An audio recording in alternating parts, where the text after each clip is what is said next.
folks, today I have the treat of all treats. I have Marguerita Cheng, Rita Cheng, as she goes by. And listen, she's the CEO of Blue Ocean Global Wealth. She has a multitude of URLs for her own brand, for Marguerita Cheng TV, Marguerita Cheng Radio, and she has every designation you could ever possibly want. She's an in-demand writer, speaker. She has contributed to 14 publications. You know all of them. I'm not going to read all of them, but Forbes, Wall Street, CNBC, Reuters, everything. But more importantly, in 2021, she was named number 7 most influential advisor by Investopedia, a woman to watch by InvestmentNews, and a top 100 minority business enterprise, and just tons of other stuff and things. So, hey, I won't delay anymore. Rita, thank you for joining us today. Thank you so much for having me. So tell me, going back and reading your bio, it is so doggone interesting. So tell me give us a little bit of backstory, your history. I mean, you went from an advisor at Ameriprise and an analyst at Towa Securities in Tokyo to doing all the stuff and all the things now. How did you go from there to all of the accomplishments you have right now? Sure. I love stories, and I can definitely share this story. So in college, I studied East Asian language and literature and finance. Now, where did you grow up? So I was born in New York. Okay. I lived in the Netherlands and attended high school in Texas and Maryland. And then I attended the University of Maryland. You know, I graduated from high school when I was 17, and my dad didn't feel like I should stay in America alone by myself. So he received a transfer to move to Japan. And so I've lived in Japan as well. So in college, I studied East Asian language and literature and finance. And the East Asian language and literature component is really important because that's actually what helped me get the job at Towa Securities. I won a full scholarship to study in Tokyo, and then you get to work in your field. And at that time, I never thought I was the best networker. I don't even think I knew what networking meant. Sure. You're a college kid. How would you? Yeah, how would I know that? But I always tell people you have to be prepared for the opportunity and you have to present yourself well. So I went to an event, and there happened to be this guy there who was in a leadership role at a securities firm. And he asked me, what I was doing in Japan. I said, I'm studying and I'm working. And then he asked me if I knew how to, I was speaking to him in Japanese. My spoken Japanese has never been that good. Sure. He asked me if I knew how to write and read. I said, absolutely. And he had a newspaper and he asked me to read it. And I read it to him. I read like a paragraph. He was like, wow, you're really good. Why don't you work for me? I said, no, I can't because I'm in school full time. He's like, you can still work. You're not at Ameriprise Ameriprise at this point. No, I'm not in Ameriprise. This is before Ameriprise.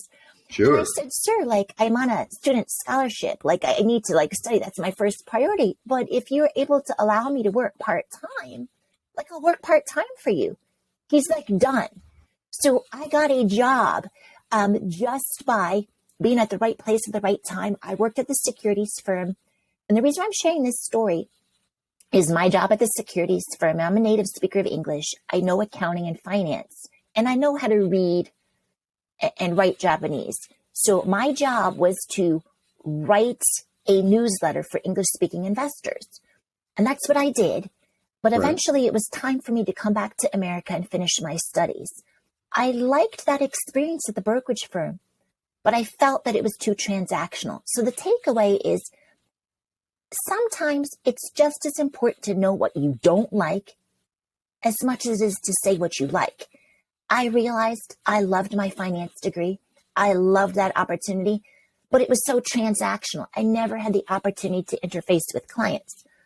Now, at that time, I was in my 20s. I didn't really know the distinct discipline of personal financial planning. But I realized that I could take the concepts we learn in corporate finance, strong balance sheets, statement of cash flows, and apply those to individuals and families. And that's what you were studying at that point. Yeah, that's what I was studying. Wasn't personal finance. You were studying the big, advanced, financial classes 405 that are things that the average person probably would never touch. I took classes in futures and options, and a lot of it was corporate finance. Right. But I decided that, you know what? I really wanted to change conversations about wealth. And I thought the best way to do that is to focus on financial planning. So what I did is I never let my dream slip away from me. I decided that I needed to build my skill set. So I had a full-time job in America. At that time, I was also helping my husband prepare for the CPA exam.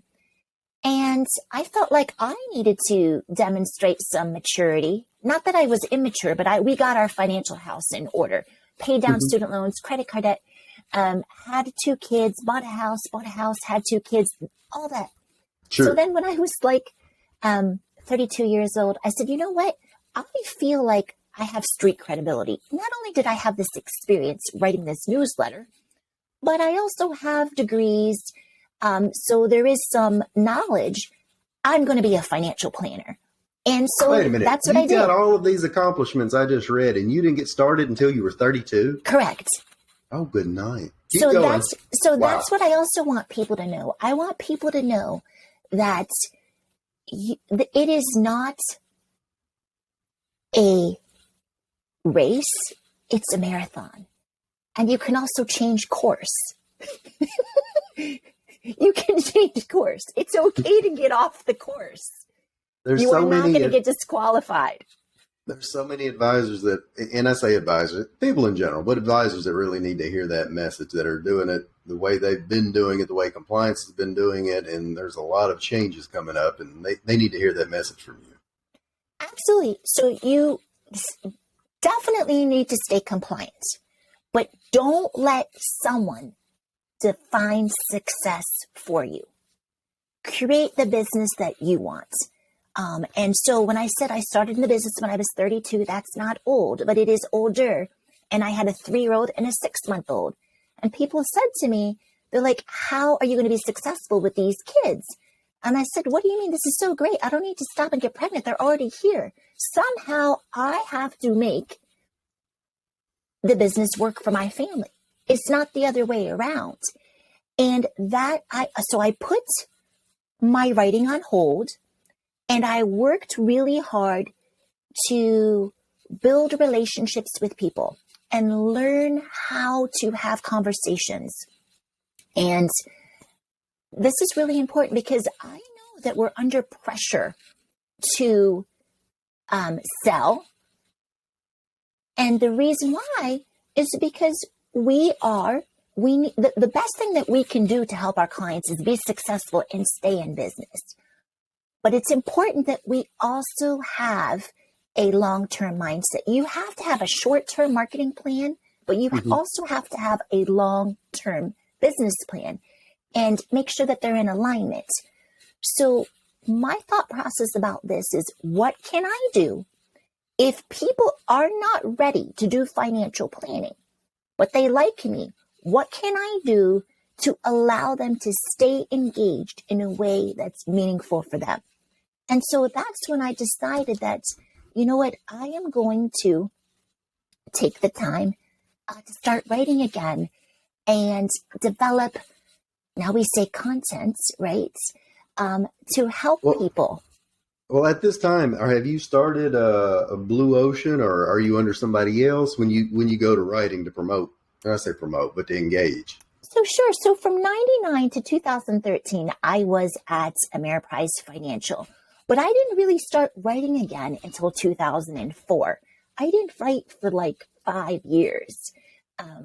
I didn't write because I was busy. I was busy taking care of my kids. I was busy running a business. I was busy preparing for the CFP certification exam. But then I realized that personal finance is personal. Our profession does not represent and reflect society at large. And there were people who really valued what I had to say. This is pretty profound because I'm somewhat of an introvert. I was like, if you told me, hey, write something, I'd be like, nah, I don't want to do that. Not because I'm lazy. Like, who's going to read that? Right. But I realized, being a mom, being an entrepreneur, being a CFP, there were a lot of people that like to hear about personal finance from my perspective. So when you started, so at this point, you're still at Ameriprise, and that's when you start writing before you take off on your own. How do you, especially if you're thinking, well, you're introverted, you don't know that people want to hear from you, what are those steps you take to get yourself off the sideline and into the game of writing? And then how do you decide what you're writing? So the first thing is I had a mentor, and my mentor told me three things. The first thing my mentor told me, he's like, Rita, you need to join the professional associations. Now, you can't just pay your dues, but you need to become involved. I'm like, oh my God, I'm like busy. I have 2 kids. He's like, you don't have to go all in right away, but don't just pay your dues. Come to the meetings and shape your profession. That's the first thing he said. The second thing he said is like, I know you like to read. You need to read the stuff your client is reading, even if you don't agree with it. That way, you know what they're reading and you know how to communicate. So I listened to him.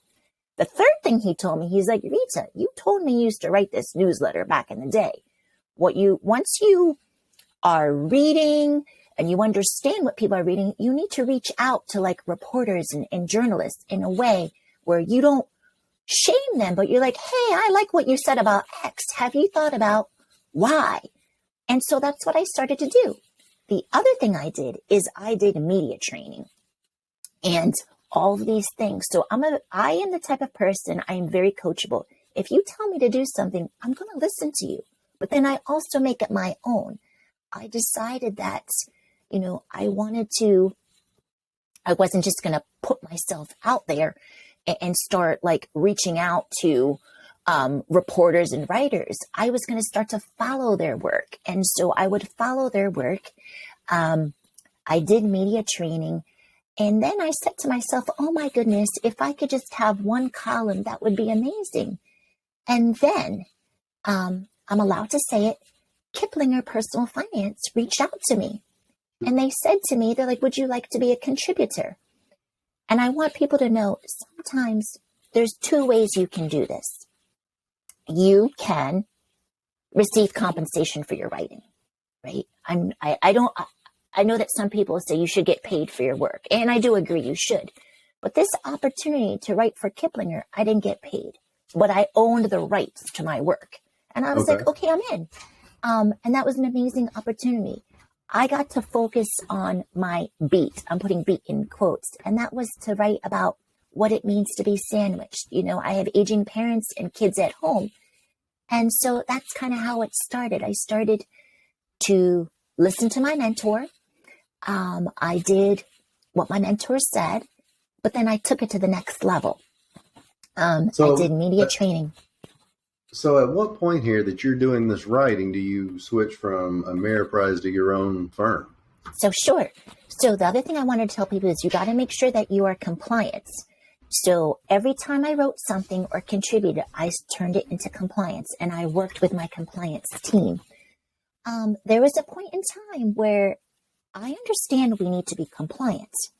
Remember, I had told you I'm like very obedient. You have to be careful what you tell me to do. Dot your I's, cross your T's. Right. Somebody told me like, Rita, you need to do what you can to stand out in this sea of advisors. And I did that. But it started to become, how can I say it? I want to make sure that I am staying compliant. I also want to make sure that I am building my brand. And what I realized is where I was working was a great firm. There was nothing bad. I spent 14 years there, but I wanted to do things a little bit differently. At this time in my life, my dad was very sick. My dad had Parkinson's disease. And I wanted to be able to grow my business, but not just worry about assets under management and the number of clients. So at that point, as my dad's condition was declining, I decided that it was never going to be easy to make a move, but I made the move at the end of 2013, and my dad died in the beginning of 2015. So I had been thinking about making a move, But I guess what prompted me to like be serious about that move is, you know, my family situation. Also, I know there's a lot of financial advisors listening. Around 2012, I started to really seriously think about this. And then I made the move in 2013. And the reason why I felt that time was perfect is because the financial markets were pretty stable. People had recovered and seen their portfolios recover from the global financial crisis. So I said to myself, change is never easy. It's not. There's no time like a present, because if I don't do this now, there might be another downturn and I'm gonna have to wait for another recovery. So it would appear to people on the outside that I was haste because I'm kind of quiet and introspective and a little bit of an introvert. Sure. But actually, I was planning behind the scenes. I'm very strategic. So you're at that point where you decide to make that move. How do you, and I guess you've already answered, you just had to change your mindset and you were strategically planning. So tell us about when you first made that move, what it was like, what you did to grow the firm, and kind of up to the point today where you've got all these accolades. What are you continuing to do that helps you stand out? And I'm assuming part of it, or not part of it, a lot of it's writing, but bring us up to speed there. So sure, of course, I think that it was a very important decision. And I think what I told myself, I said, Rita, you did this at 32 when you didn't really know anything and you had 2 kids. You've been in the profession for 14 years. You're a certified financial planner. You have some other designations. You have leadership positions.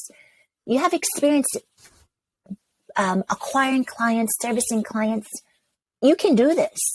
Yes, you're starting over, but you're building back better. Seriously, you are building back better. There you go. Right. You, Rita 2024. Right, 2024.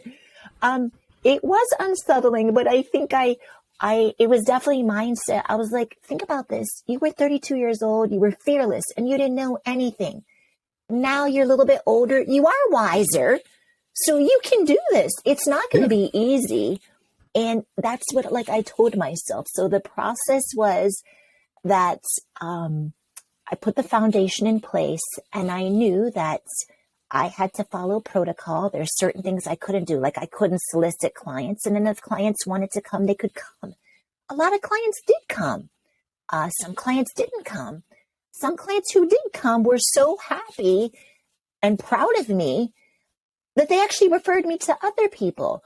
I think that for people who are scared of making the move, I think it's very important to say, I just put it out there, it is stressful. It's very stressful. You cannot think about what you're leaving behind. You have to think about what lies ahead. And that's what always kept me going. And when my dad was super sick, I think he was worried. He's like, how are you going to work? And I sat on his floor and I had my laptop. I'm like, Daddy, I'm working right now. And if I get a little bit emotional, it's just because I think that, like, somehow I knew that timing was right. I knew that my dad had Parkinson's disease for a while, but at this point, he's requiring a lot of care. And I told myself, you know, he's not going to be here forever. There's no time. There's never going to be a good time, but now is truly the best time to do this, and I did it. So now that you're at, you know, you got your own firm. What specific steps do you do? You know, not just after you started, but now that you've grown it. What are you doing consistently and regularly? Writing is one, and you're in all the publications. Are you hosting events? Are you doing do you have email marketing campaigns? Do you have social media campaigns? I know you've got, you make a ton of appearances. So what are those specific things you're doing now to continue to stand out? So one of the things that I did want to say in 2013, I launched the firm at the end of 2013. In 2014 and 2015, it was really about the foundation. It was about onboarding people that I knew who wanted to continue to do business with me, who wanted me to continue to be their advisor. So 2014, 2015, I didn't necessarily market so heavily. I did onboard clients that I served that wanted to continue. And I also started to build relationships with, reporters, writers, media outlets, writing my continuing education programs. That was time very well spent, because then as we transitioned into 2016, after my dad had passed away, I felt that I was in a position, because the foundation was there, to market. So one of the things that I really try to do is make sure that I write something once a week. Okay. When I say something, it could be a long article. It could be 2 sentences. I try to write something once a week. Some weeks I might write 5 things, but I try to average something once a week. It's the habit that really matters. I have no idea if what I write, someone is going to publish it. But that's not why I wrote it. I wrote it to organize my thoughts so that I can better answer a client's question. That's always been like my why. I go back to that newsletter that I wrote when I was in college. It was to communicate with investors. So I go back to my why. Why do I do this? I want to be able to share information, increase access and awareness of competent, ethical financial advice, because it's to my core. I believe everybody deserves to become financially resilient.